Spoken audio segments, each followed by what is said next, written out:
अमेठी में दलित शिक्षक सुनील कुमार और उनके परिवार की निर्मम हत्या के मामले ने पूरे यूपी को हिलाकर रख दिया। यूपी के अमेठी में बीती शाम एक ही परिवार के 4 लोगों की गोली मारकर हत्या कर दी गई। जब तस्वीरें आईं तो उस तस्वीर ने हिलाकर रख दिया, मानो एक नृशंस हत्या कर दी गई। हत्यारों ने मासूम बच्चियों को भी नहीं बख्शा। इस वारदात से प्रदेश में हड़कंप में है। दरअसल अमेठी के शिवरतनगंज इलाके में किराए के घर में रह रहे एक दलित सरकारी टीचर सुनील कुमार को उनकी पत्नी और दोनों बच्चियों समेत गोली मारकर मौत के घाट उतार दिया गया। जब तस्वीरें उनके लाश की सामने आई तो वो तस्वीर देखकर हर कोई कहने लग गया कि इस जघन्य हत्याकांड को घर में घुसकर किसने अंजाम दिया। पुलिस जब घर के अंदर दाखिल हुई तो खून से लथपथ शव इधर उधर बिखरे हुए थे। पुलिस के मुताबिक मृतक टीचर परिवार समेत अमेठी के अहोरवा भवानी चौराहे पर किराए के मकान में रहते थे। वो कंपोजिट विद्यालय में सहायक टीचर के पद पर तैनात थे और मूलतः रायबरेली जिले के गदागंज इलाके के रहने वाले थे। हाल ही में ट्रांसफर होने के बाद वो यहां आए थे। इस हत्याकांड में टीचर सुनील कुमार, उनकी पत्नी पूनम भारती, 4 साल की बेटी लाडो और 1.5 साल की बेटी सृष्टि को मार डाला गया। दोनों मासूमों को भी गोली मारी गई। क्राइम सीन ऐसा है जिसको देखकर आपके रोंगटे खड़े हो जाएंगे, दिल दहल जाएगा।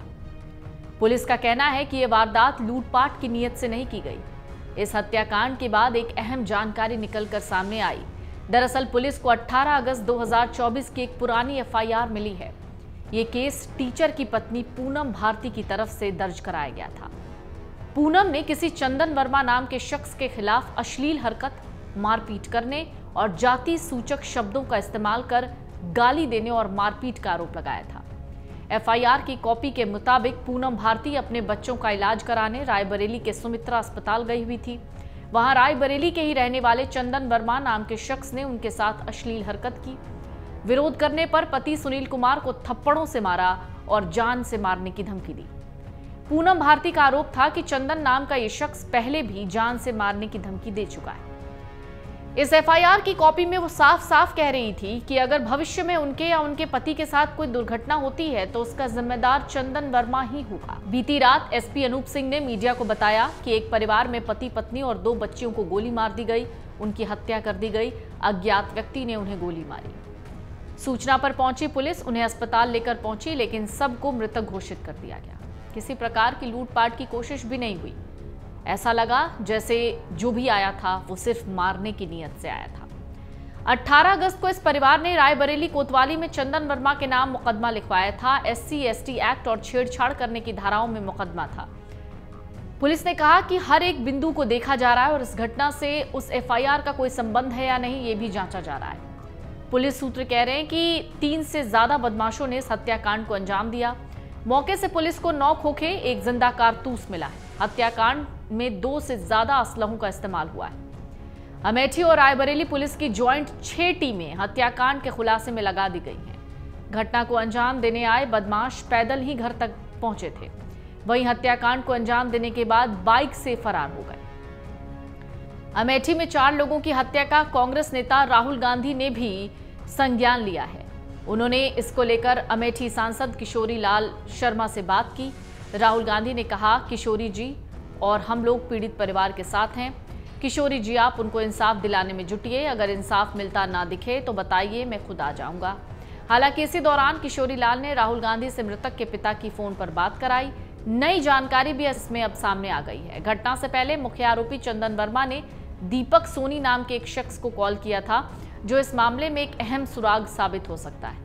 पुलिस की जांच अब इस ओर बढ़ रही है कि चंदन वर्मा और दीपक सोनी के बीच दोस्ती क्या थी और इस कॉल का हत्याकांड से रिश्ता क्या है।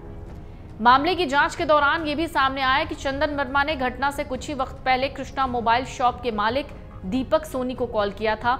ये दुकान घटनास्थल से मात्र 50 मीटर की दूरी पर है।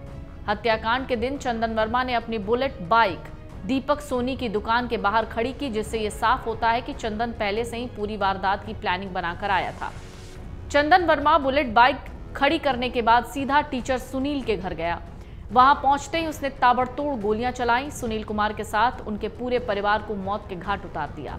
इस जघन्य हत्याकांड से पूरे इलाके में दहशत का माहौल है।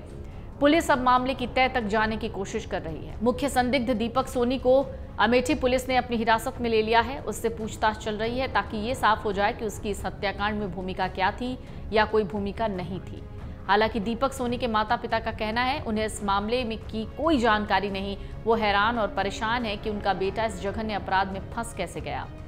बताया जा रहा है दीपक और चंदन दूर के रिश्तेदार हैं, लेकिन उनके बीच कोई करीबी संबंध नहीं था।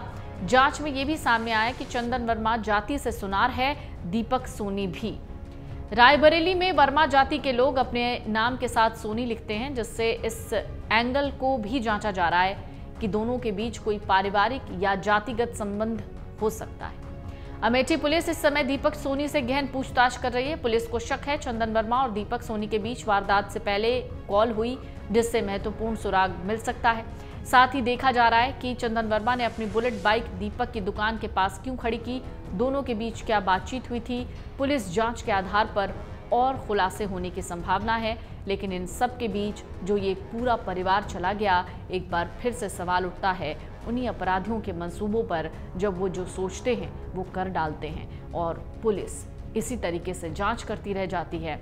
फिर से वही सवाल, ऐसे क्राइम्स पर यानी ऐसी अपराधों पर कब लगाम लगेगी और आखिरकार कब ऐसे अपराधी या आरोपी या हत्यारे या कातिल अपने मन में ये डर बिठा कर रखेंगे कि अगर उन्होंने कोई गलत हरकत की या अगर उन्होंने कोई गैर कानूनी काम किया तो वो नपेंगे, बचेंगे नहीं। अगर आप ये वीडियो YouTube पर देख रहे हैं तो हमारे चैनल को सब्सक्राइब कर बेल आइकन दबाएं और Facebook पर देख रहे हैं तो हमारे पेज को लाइक करें। 8 मिलियन प्लस सब्सक्राइबर, आपके इस भरोसे के लिए बहुत धन्यवाद।